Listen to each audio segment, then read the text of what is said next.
Hey, family. Welcome back to the African Ancestry Experience, where we discuss what it means to transform the way we as Black people view ourselves and the way we view Africa.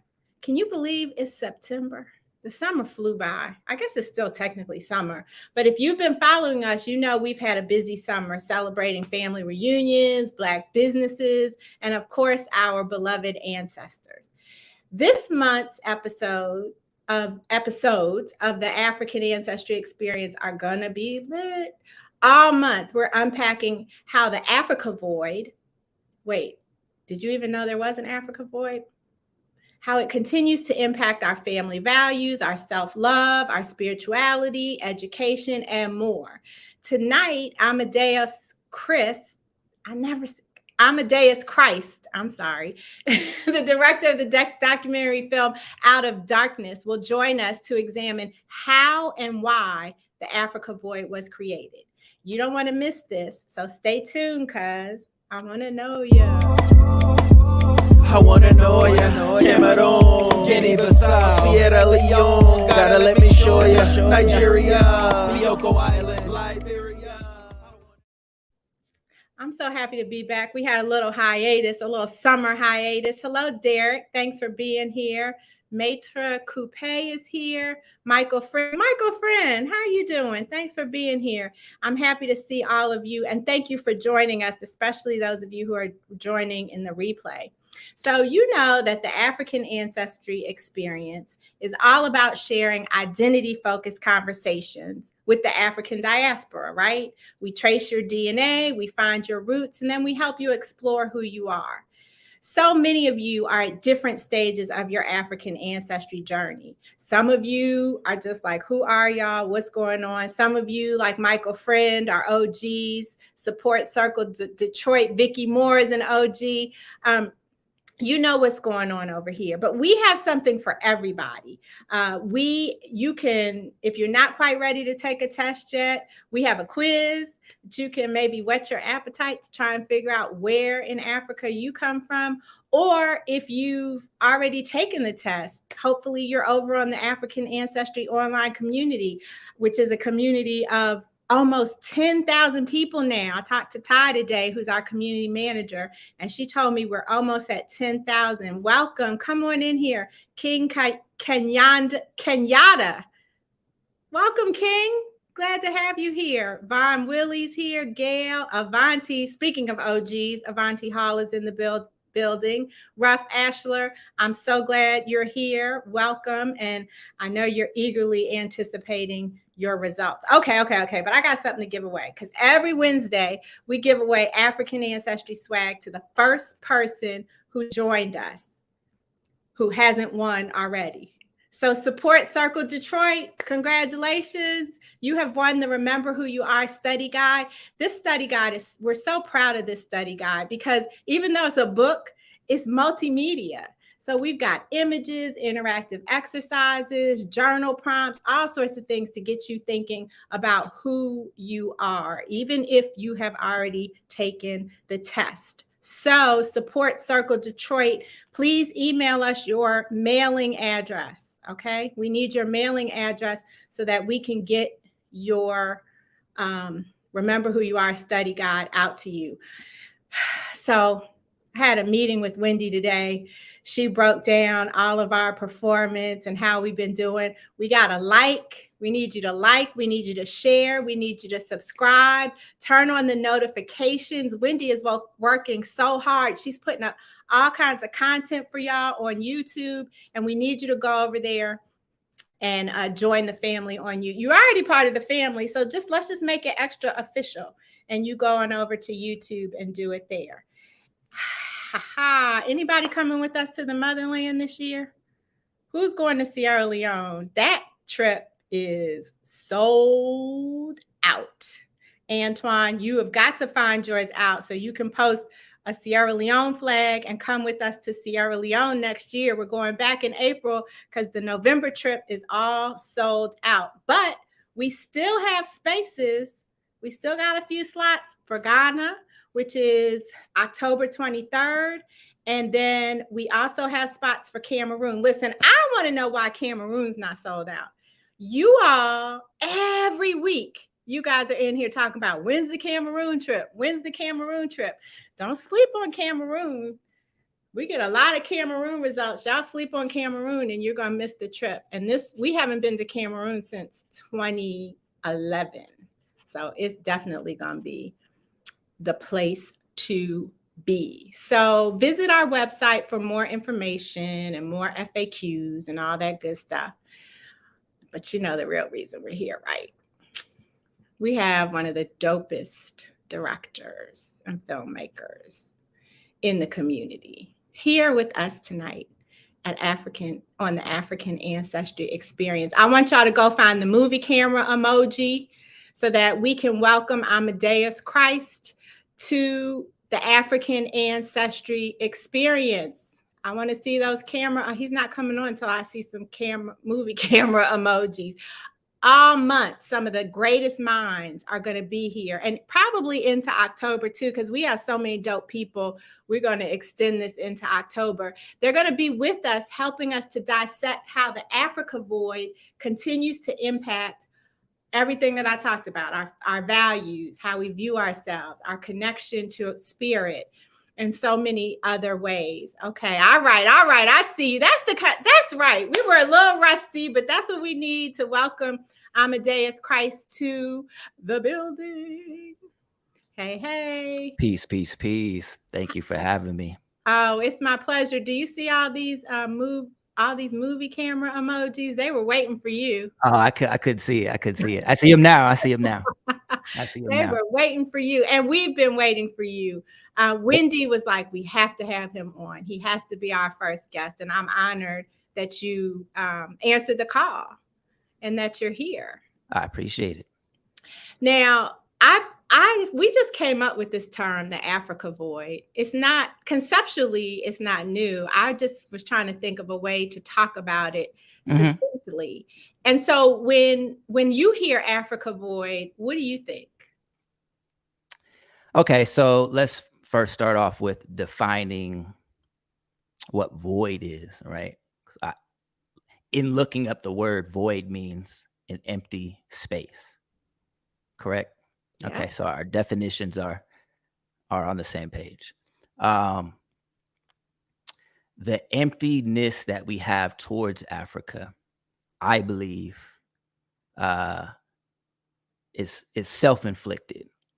I believe that we have a devaluation in our own mind of African principles, African value systems, African spiritual systems, because of the fact that we've kind of assimilated this foreign culture of the ruling aristocracy that is what we are calling white or white culture.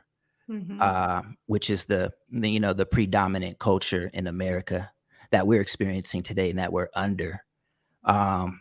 Because, just my personal opinion, if I wanted to learn anything, for instance, as I'm crafting a film and I'm working on Out of Darkness, there's 90% of the animations that you see in these films, Out of Darkness and Out of Darkness Heavy is the Crown, those are kind of my first attempts at performing those animations. I didn't hire an animation team. I did it myself. And in doing so, all I really did was look up tutorial videos on YouTube, right? Or, 99% of the time, the stuff is on YouTube.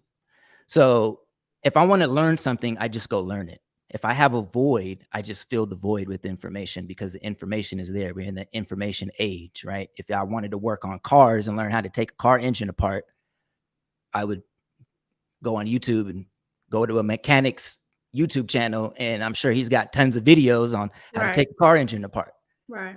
If I wanted to know how to do that, I could do it.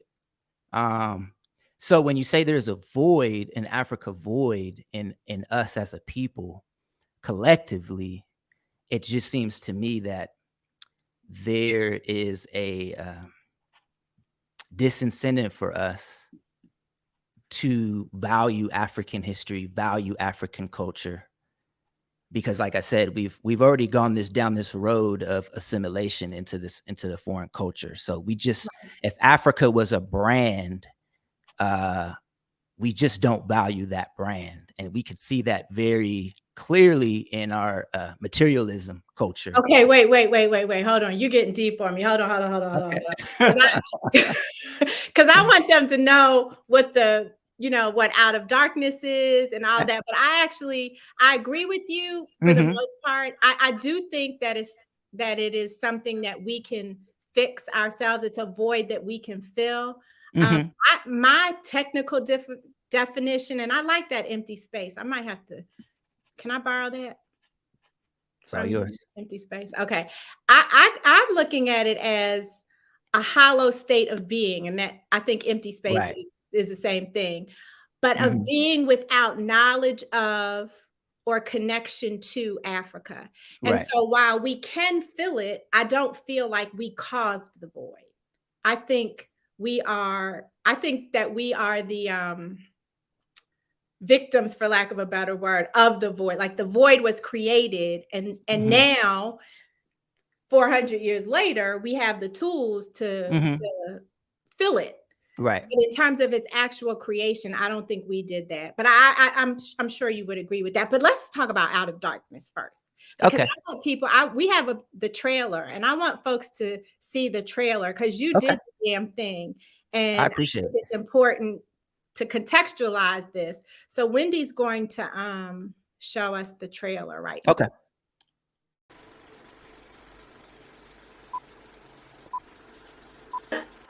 Our minds work on subconscious archetypal programming. Every memory we have is stored in our mind as a symbol. And so white folk have always been very, very keenly aware of the intellectual genius of black folk. What you have is the Europeanization of African spirituality, which they converted into religion in order to control the image of God that people saw when they prayed. So that's powerful. History is especially important in race matters. And most of the documents were written by whites. And so whatever shaped the attitudes and the culture from a racial standpoint was shaped by whites. We're looking at people who are absolutely losing it. The fear. But now they're beginning to see that not only is that not true, but you're not going to be able to continue to do this without the entire world looking on and holding you accountable for that. Let us come together and let us move out of the darkness. It's been a long time since I've seen that trailer. Wow, let me just tell you, it gives me chills every single time. And for you to admit that you didn't know how to do animation and you just figured it out and put it in this film, I think speaks volumes, because I would have never known that.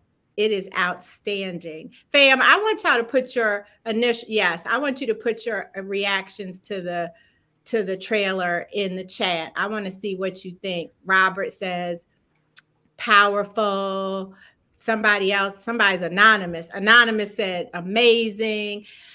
Listen, where can they see the whole thing? Because let's just get that out the way. Where can they see the full We're everywhere. I mean, type in Out of Darkness in Google. We're on Amazon Prime. So there's two Out of Darknesses. Out of Darkness film. There you go. We're available in 60 different English-speaking territories worldwide. We're on Amazon Prime. We're on Apple TV. We're on Google Play. We're on YouTube Movies, YouTube TV. We're on Vudu, Vudu Fandango, and moving to a whole bunch of other platforms in the next couple months. Quality TV. Oh, nice. Shout out to Deshauna. Nice. Listen, there's no excuses. I know everybody has at least one of those platforms on their phone. That's on my their whole laptop. theme of this conversation. No Exactly. excuses. we are filling the void, right? Here's a tool to fill the void right here. But let me just take another step back.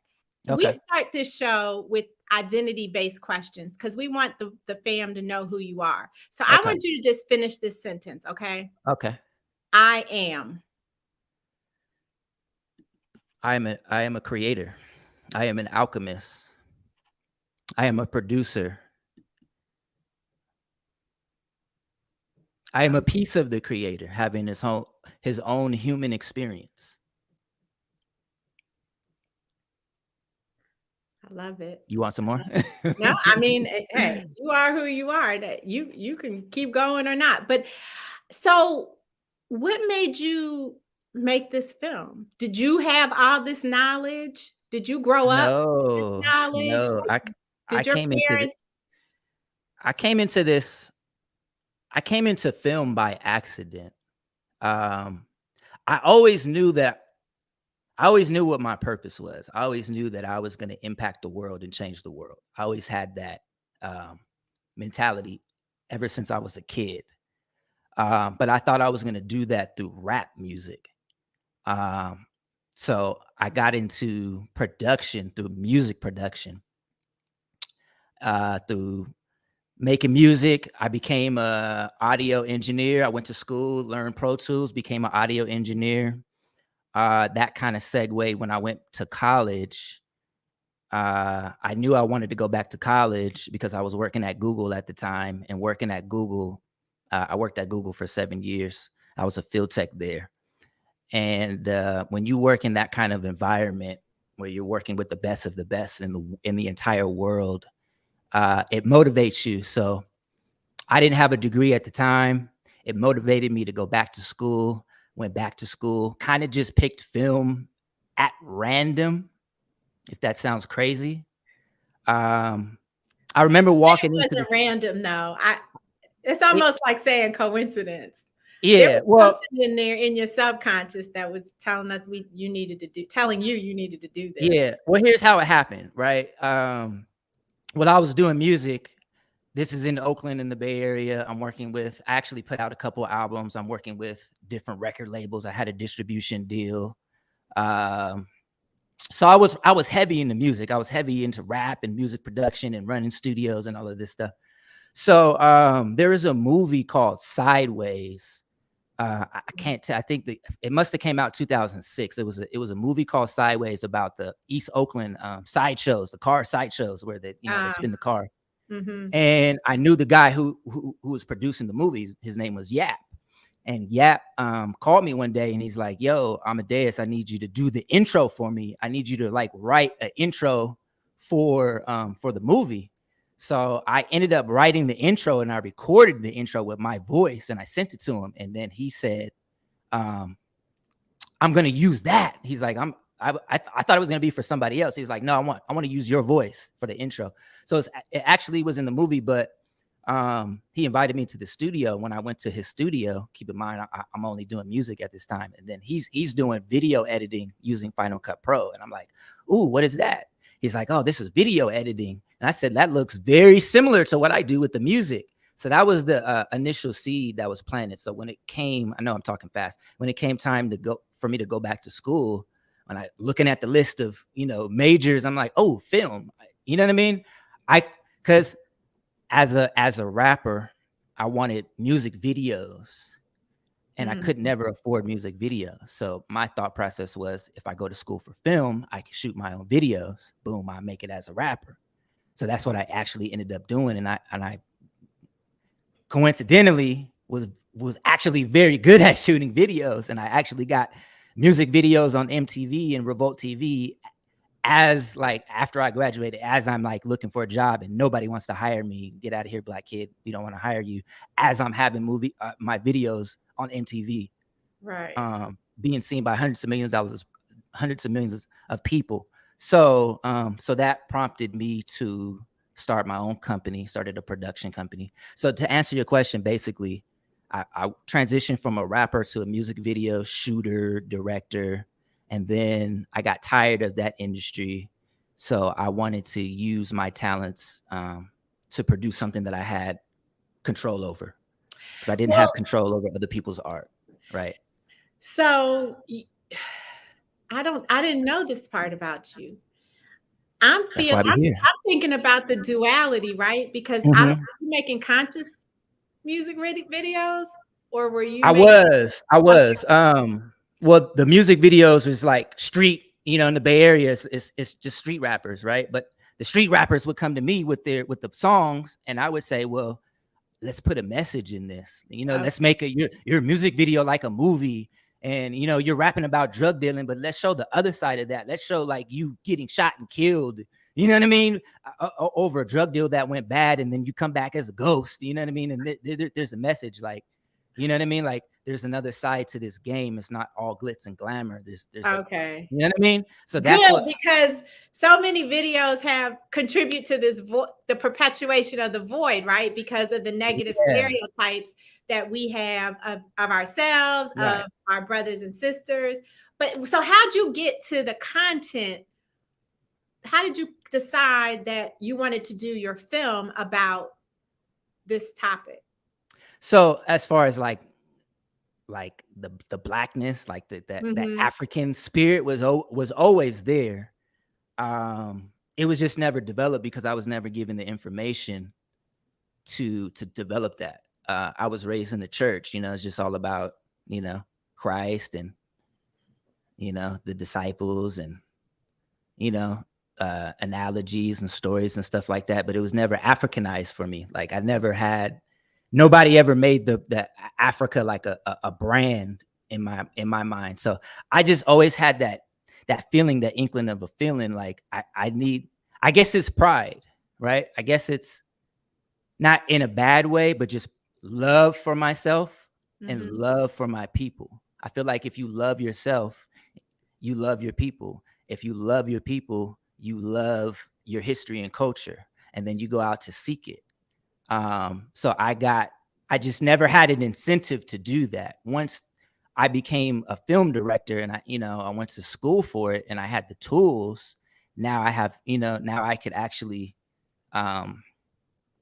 capitalize off of that. You know what I mean? Now I could actually make a living off producing stuff that is actually positive and constructive. You know what I mean? Yeah, that's dope. Now, how'd you get all this information?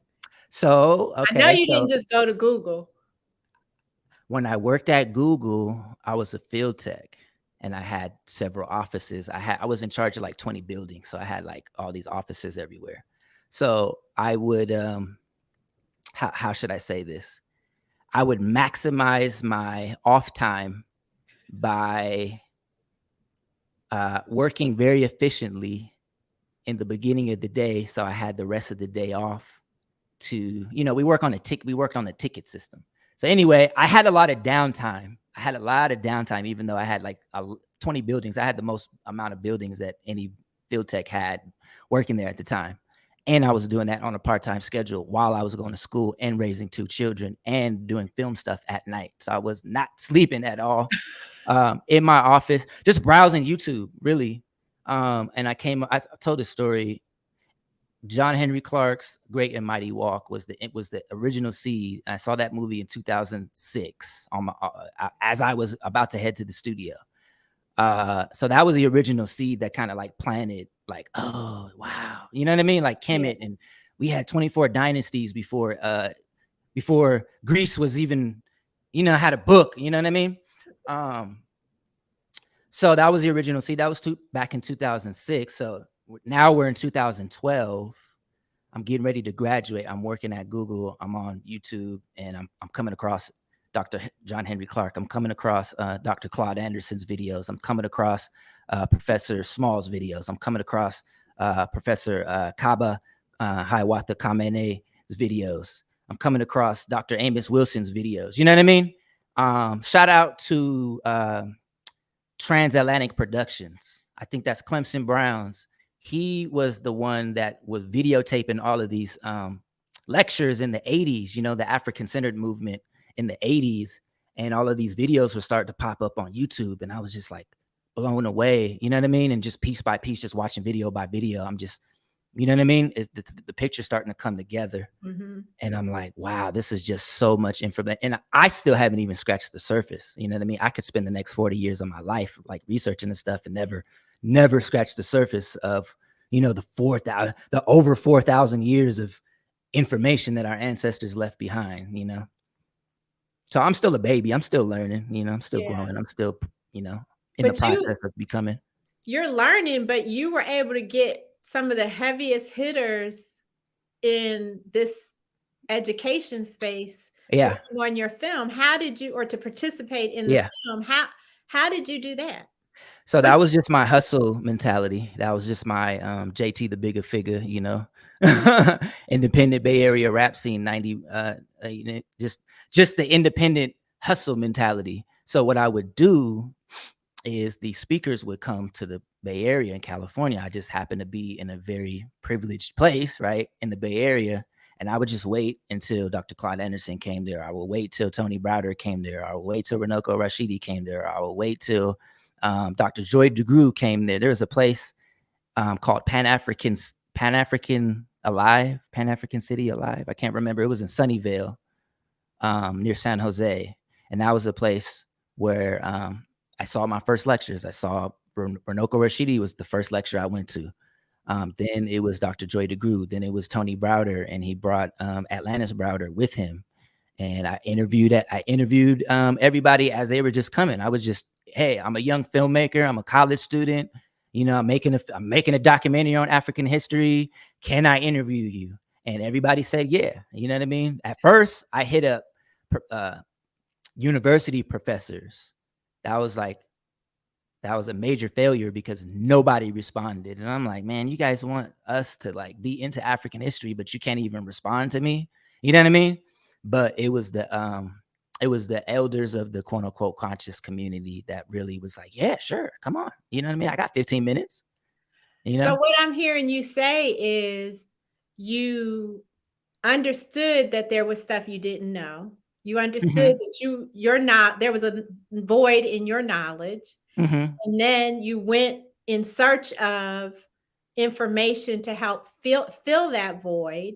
Yes. When you combine that with your passion, or what I guess was a burgeoning passion in film, you then did whatever it took to get the people with the information to share it with you on film.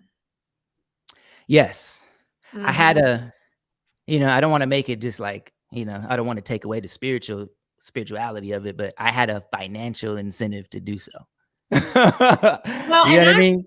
I had a financial incentive to do so. It's like, because one might think that this topic, you could have very easily made a documentary or made a film about something else that you knew for sure, or that had come before yours and proven that there was a market for that. There wasn't. You see what I'm saying? I feel like Out of Darkness, there was, I don't know where, I think Out of Darkness came after Hidden Colors, right? It definitely came after. Yeah, it did. It did. I guess you knew from films like Hidden Colors that there was a market. So, yes. That's hats off to Tariq Nasheed, because he was the first one that I saw. No, I take that back. Well, not to discredit him. The first one that I saw was A Great and Mighty Walk, right, with John Henrik Clarke. Right. That was the one. That was the film that kind of sparked my interest in this. But Tariq, when he put out Hidden Colors, and it was like on World Star, right? Because he put the trailer on World Star. That's what like really, in my eyes, made it blow up. When he did that, it showed me that, okay, there is, like you said, there's a market for this, and I can make money by doing this. You know what I mean? But what really made me do it was I was watching, again, you know, I was watching all these lectures, and Dr. John Henrik Clarke said, you know, he said, what you need to do is take what you do best and use it to serve your people. Can you say that again, please? Can you repeat that?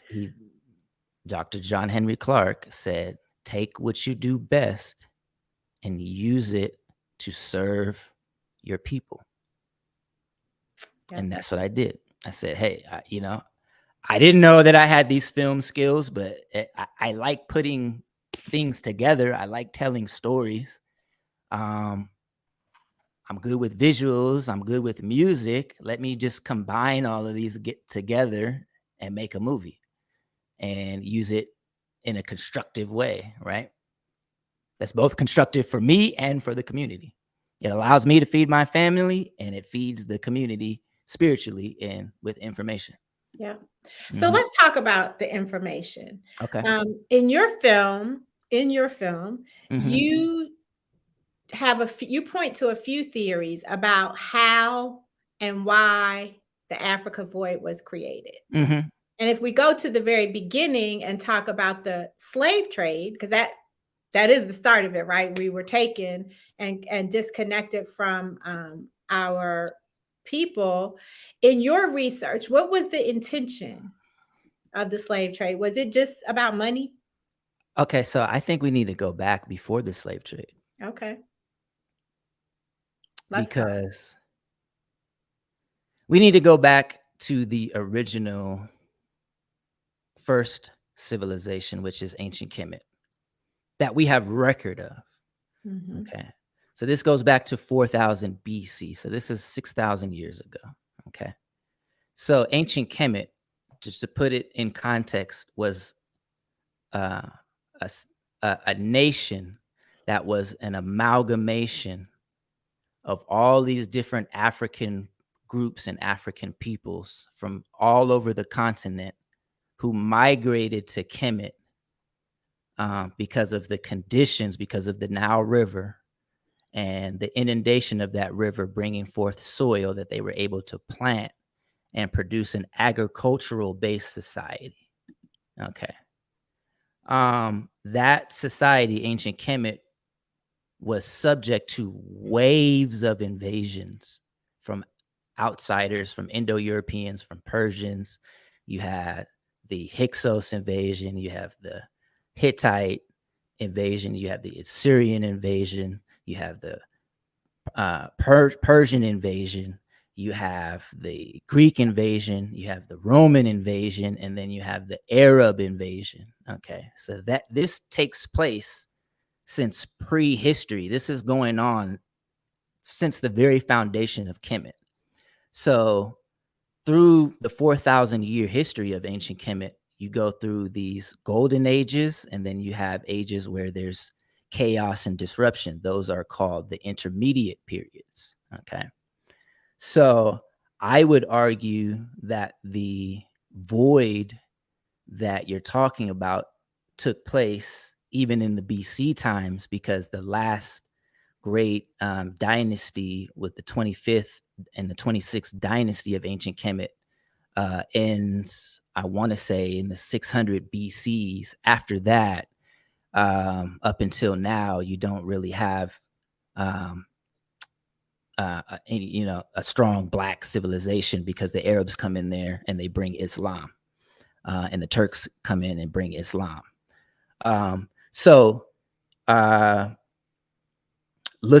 Even looking at the spread of Islam in the 6th century AD, you have basically Islam coming into northern Africa and disrupting the original spiritual systems. So that is when the disconnection happened, in my opinion, when we started to abandon our original spiritual systems, and we started to take on the values and the religions of foreigners who had invaded Africa.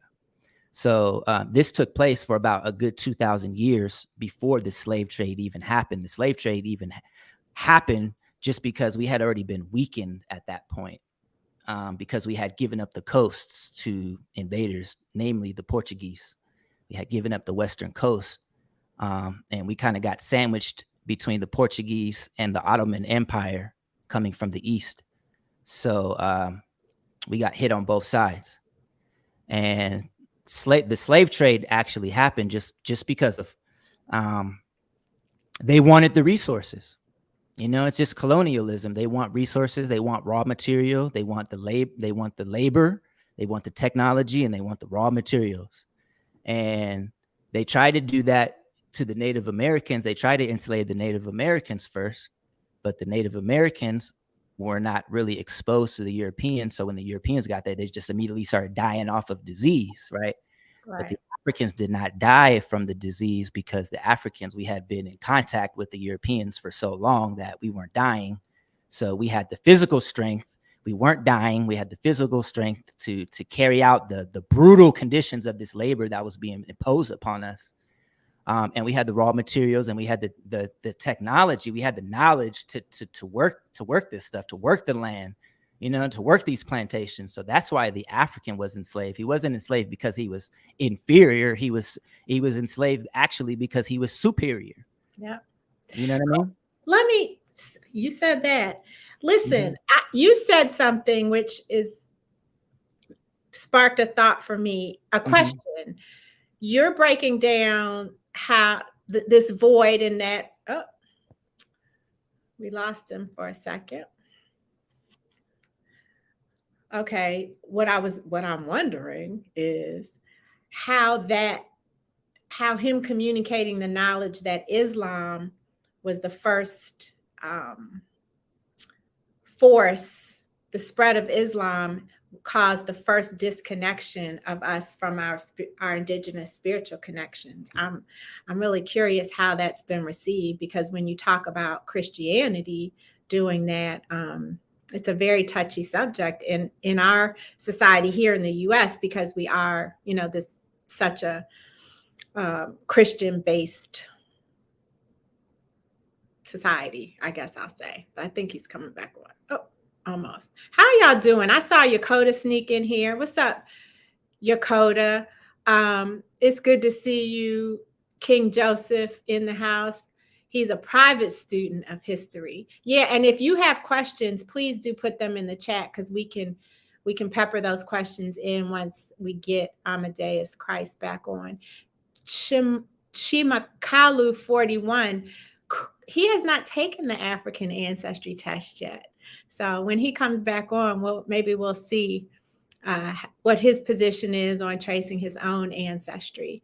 Langston, nice to see you. Thanks for joining us. I'm so happy to see all of you all here with us tonight. And yes, we're talking about the Africa void and how and when and why this Africa void was created. And to go back to the definition for those of you who are just joining us, we're defining the Africa void as a hollow state of being. A hollow state of being when you don't have knowledge of Africa and when you aren't connected to Africa. That creates this void. And I'm wondering, what kinds of things do you all see as outcomes of a Africa void? Like, how do we know that there's an Africa void today? I'll kick it off, and you guys can put in the chat what you're thinking. One of the ways I see the Africa void manifest is in the dismantling of African family values. You know, that phrase, it takes a village. We don't really have the strong villages like we used to, right? Mater Coupe said, wait a minute, he hasn't taken the African ancestry test. Come out of that void with your DNA. Well, everybody has their reasons, and everybody has their role to play. So we'll ask him about that. Okay, so Chimakalu, I hope I'm not butchering your name, 41 says the void is represented by, I guess, a lack of interest in continental African languages, or because there's a void, we are more interested today in continental African languages. What else y'all got? Do you think, what else comes to mind when you hear Africa void? I heard, I was talking to a group of women over Labor Day with Girl Trek. Shout out to Girl Trek, by the way. And one of the women suggested that the Africa void is evident in the fact that many of us believe that Africa is a country and it's not a continent, arguably the largest continent on the planet. Okay, he's back. Colorism, yes, Nicole. Colorism is another instance that another impact that we see as a result of being disconnected to who we are as African people. Welcome back, Christ. I apologize. I'm calling you by your government name. I'm sorry. That's what happens when you're too familiar. How is the? Can you guys hear me? Okay. Yeah, we can hear you fine. My camera just went out. You know, I'm supposed to be big film production guy, and the camera goes out. So. That's all right. Technology gets the best of us all the time. So I was wondering, what kind of feedback have you gotten when educating people about the impact that Islam had on disconnecting us from our Africanness? Islam in particular. Mm-hmm. You know, it's Christian. I've had more discussions on Christianity. Okay. Way more so than Islam. Yeah. Okay.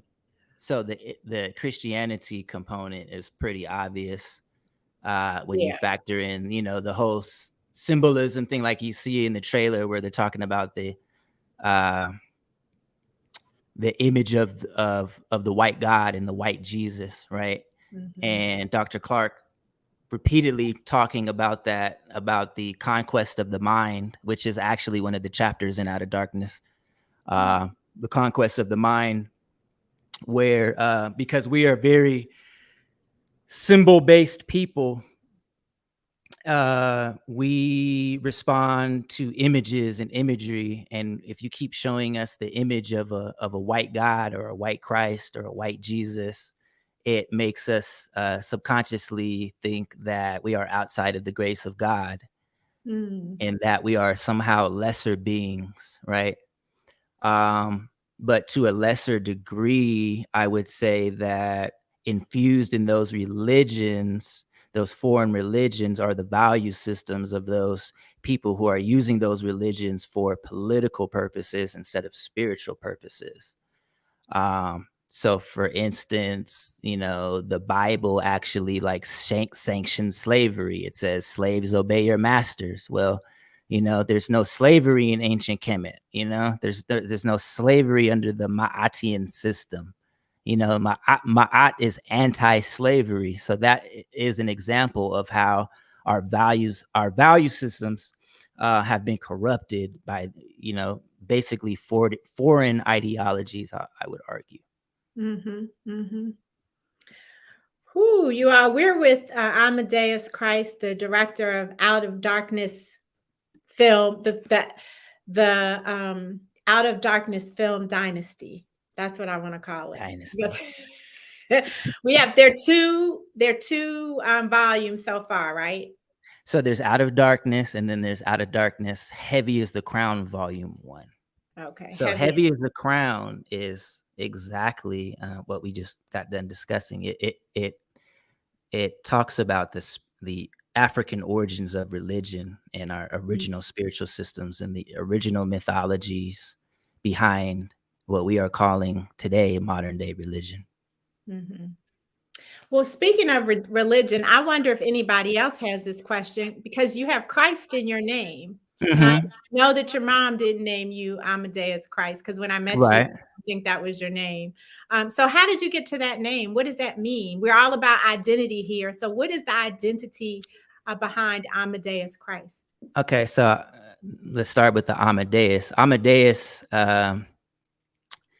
means lover of God in Latin.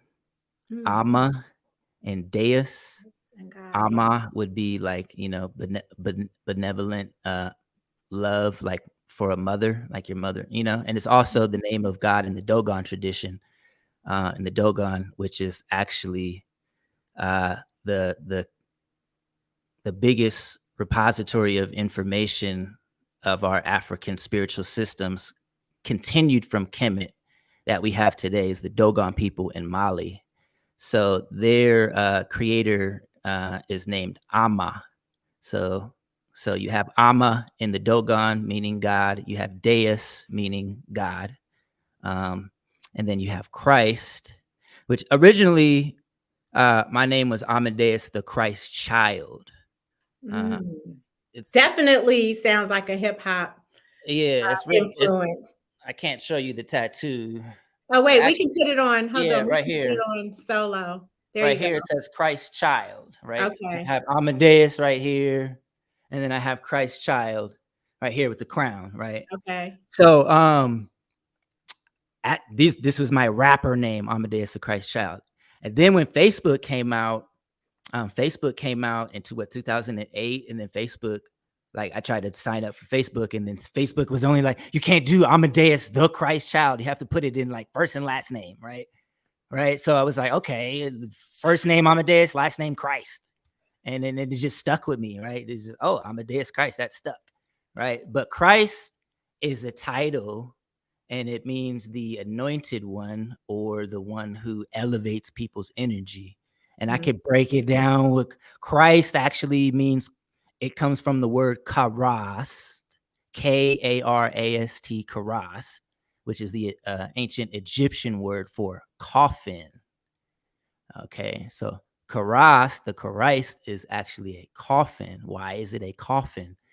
Okay, because it actually is, the coffin is called the Sahu. This is explained in Out of Darkness, Heavy is the Crown, where when you die, you kind of go through this, you go through a metamorphosis. Think of it like as a cocoon, and a butterfly goes through the cocoon, and he goes through a metamorphosis, and he transcends, and he changes his being into the butterfly, right? So you go from the caterpillar to the butterfly.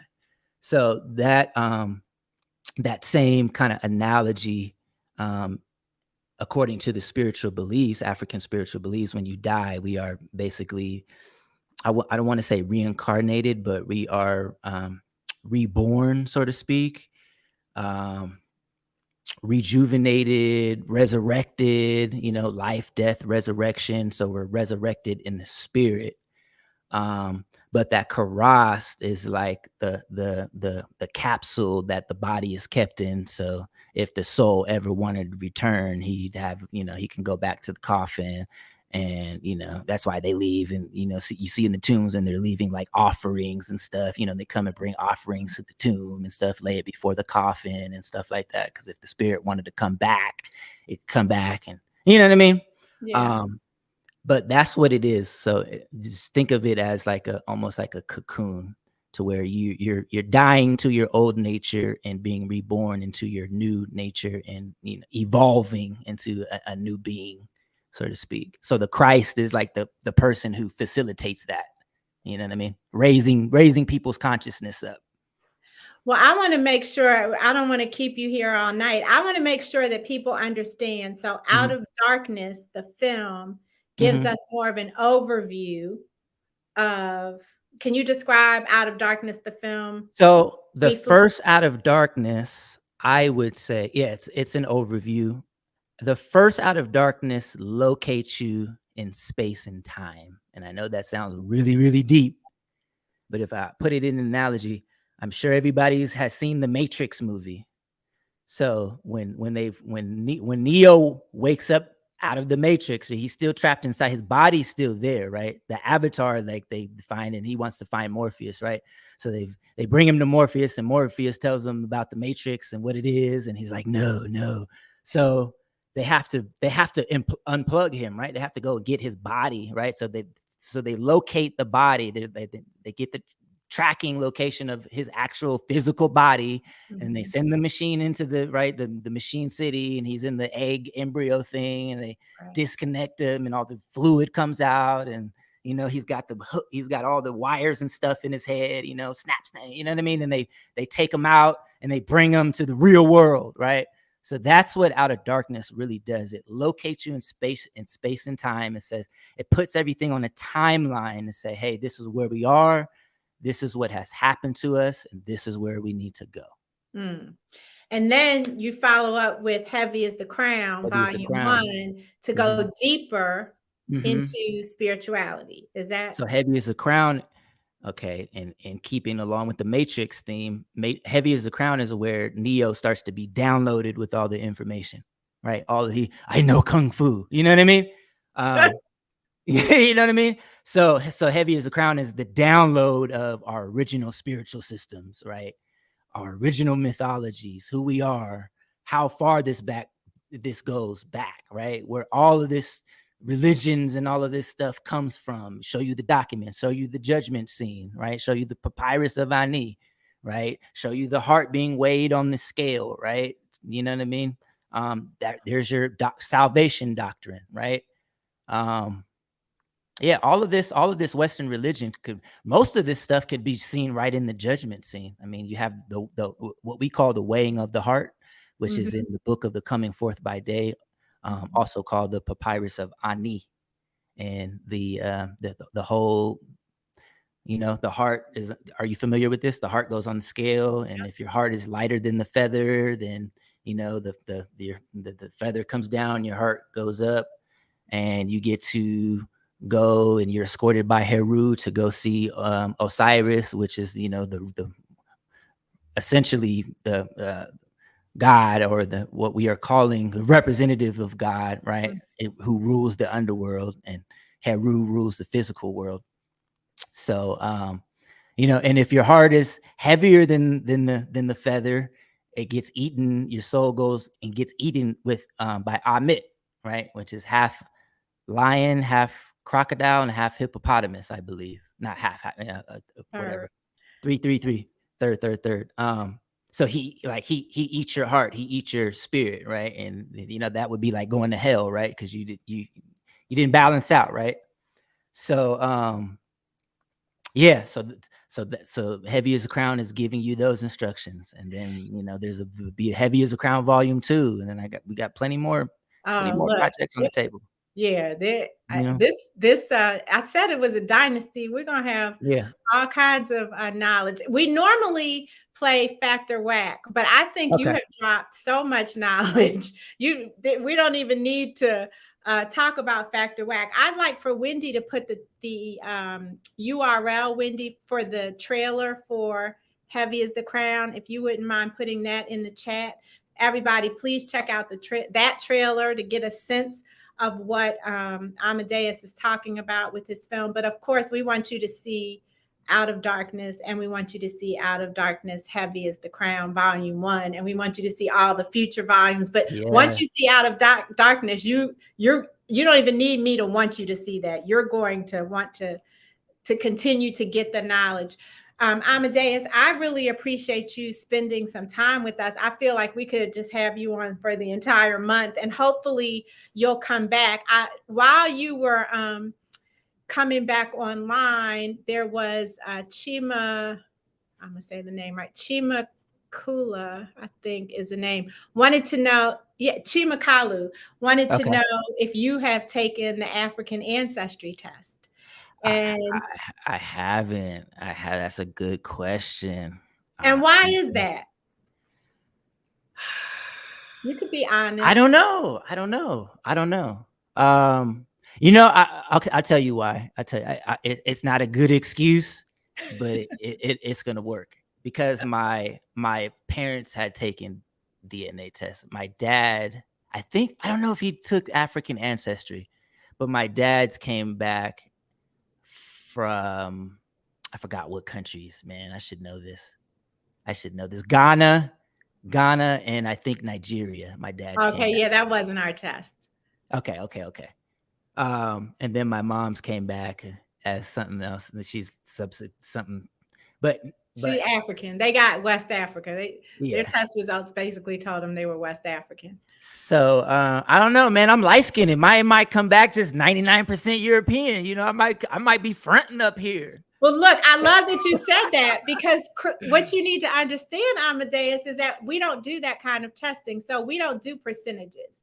What we do with our test that's called the Matriclan test, we look at your maternal lineage, which represents you, your mother, her mother, her mother, her mother, all the way back at least 2,000 years. And we tell you the ancestry of that lineage. Not all the rest, not a whole mixture, just that line. And 92% of the time people get, or 92% of the people who take that test get an African result. And our results tell you the present day African country and the ethnic group. So we're giving you much more specific information. Now, there is a chance, there's an 8% chance that it won't be African, but the odds are that it will. And then we also trace the paternal line with our patriclan test. That would take your Y chromosome and go back father to father to father to father. Marcus V says, come out of darkness with your DNA, my brother. They gonna be like, Amadeus is Spanish, man. He's a So, Spaniard. What I want to offer you the matriclan test. I'm going to offer you a complimentary matriclan test. Off top.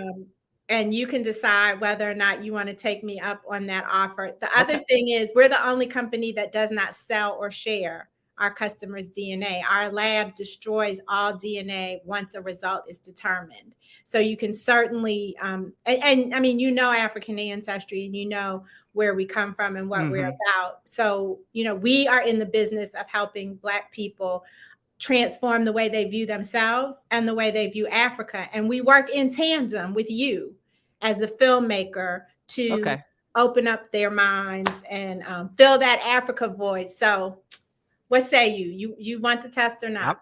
I'm game. I'm all game. Right. Let's do it. We did it, Chima Kalu, and well, I think that was Marcus V. We convinced him to come out of darkness. But I definitely appreciate you being here with us. Everybody, please, I want to see some more movie, camera, cinematic devices in the chat. I got to plug the YouTube channel too before I leave. Okay, tell us about the YouTube channel. Okay, so the YouTube channel is youtube.com / or / I'm not sure. Building 7, but the V in 7 is actual 7. Does that make sense? The V in 7, building 7, the V in SEVEN, the V is actual 7. So it's SE7EN. We have it up on the screen for everybody to see. Okay. So I got a lot of dope content on there that I drop like every few weeks. And I got a really good series with Professor James Small in 3 parts. It's like 20, 30 minutes of a video. Really breaking down everything that we discussed in this interview.